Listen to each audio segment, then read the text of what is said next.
இடி மின்னல் காதல் மார்ச் 29 முதல் உங்களுடைய அபிமான திரையரங்குகளில். மதுரை மாவட்டம் திருமங்கலம் தொகுதிக்குட்பட்ட கள்ளிக்குடி அருகே உள்ள உள்ளூரை கிராமத்தைச் சேர்ந்தவர் குருநாதன். தற்போது 55 வயதான இவர் பால் விற்பனை செய்து வாழ்க்கை நடத்தி வருகிறார்.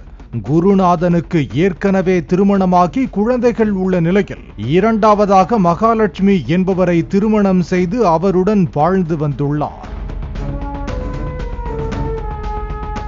இந்த நிலையில் கடந்த 27ஆம் தேதி இரவு வீட்டில் தனியாக தூங்கிக் கொண்டிருந்த குருநாதன் அதிகாலை சடலமாக கிடந்துள்ளார்.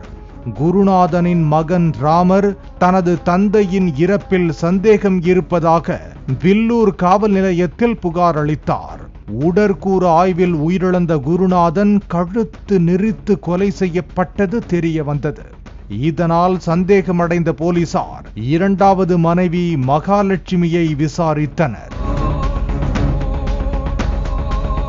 விசாரணையில் பல திடுக்கிடும் தகவல்கள் வெளியாகின. அதாவது மகாலட்சுமிக்கும் சுப்பிரமணி என்பவருக்கும் நீண்ட நாள் தொடர்பு இருந்துள்ளது. ஒரு கட்டத்தில் குருநாதன் அந்த 7 நாட்கள் படபாணியில் மகாலட்சுமியை சுப்பிரமணியத்துடன் அனுப்பி வைத்துள்ளார்.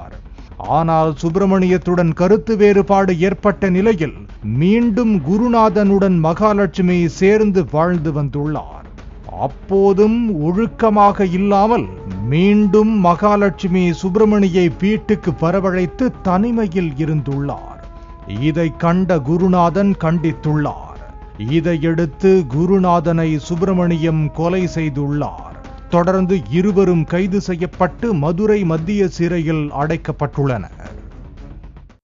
இடி மின்னல் காதல் மார்ச் 29 முதல் உங்களுடைய அபிமான திரையரங்குகளில்.